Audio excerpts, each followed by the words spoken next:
Ladies and gentlemen, my fellow Americans, how you doing? I'll tell you how I'm doing right now. I'm pissed. I'm pissed off and I'm not gonna take it anymore. Why am I pissed, you ask?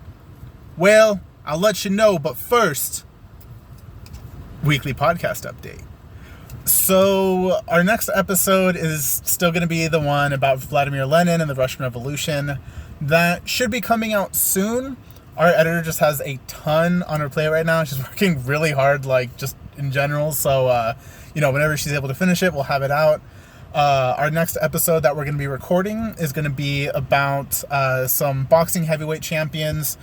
Back during a time when the boxing heavyweight champion was kind of the biggest figure, basically, in American sports. And we're not just going to be talking about them as, individuals, but about kind of why they're historically and sociologically interesting, right? And so how these boxers kind of transcend the sport and become something bigger than that. An obvious example, and someone that we will be talking about, of course, is Muhammad Ali. His, involvement with the Black Power movement, his resistance to the Vietnam draft. So that's kind of the sort of thing we're going to be talking about a bit more in this episode. So look forward to that coming out. I'm really looking forward to it. Hope y'all like it too when we've recorded it and when we've dropped it.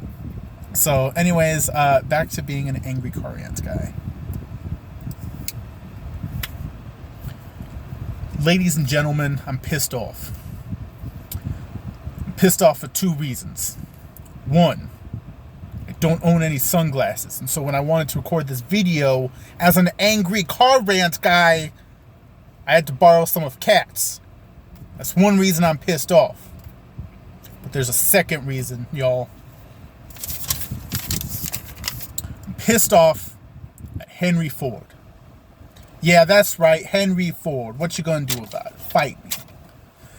Pissed off at Henry Ford because he's quoted as saying the following: "We want to live in the present, and the only history that is worth a tinker's damn is the history we make today."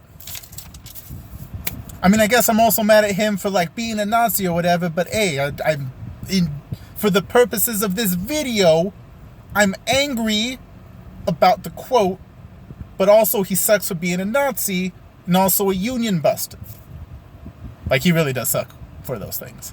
But anyway, sticking to this particular topic, the thing that I don't like about this quotation, if you will, is that it reflects a deeper tendency in society to not learn from the past. And I think that's a bunch of bullshit.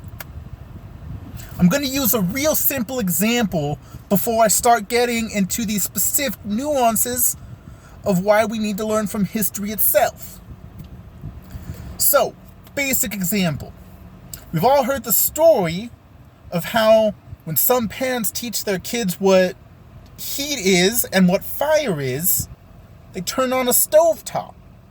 They turn it on and they put the kid's hand on the stove. They see what fire is. They don't like it. And they learn not to go into a fire or to put your hand on an open flame. They are learning from that past experience so that if, say, you're 5 years old and someone puts your hand on the stovetop and you're in pain, as a kid, you have that memory when you're 20 years old and, maybe you drop your keys near an open flame. I don't know, maybe you're cooking or something. You try to pick up the keys. You're very careful not to burn it on the open flame. It's that easy, folks. It's that easy. But only if you learn from the past, from what happened. Unbelievable. So,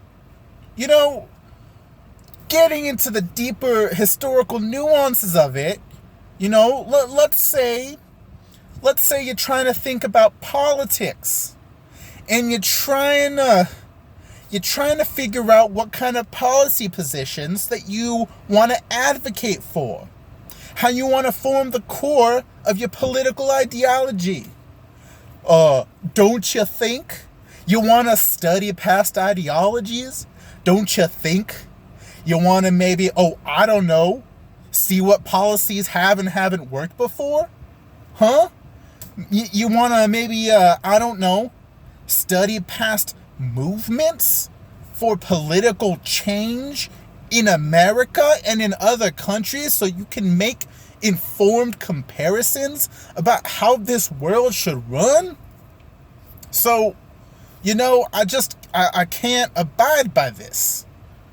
I'm sorry that my accent seems to be changing. I think I should probably end this video earlier than usual. But I hope I gave you something to think about. And I hope you enjoyed this video. Have a good week, everyone.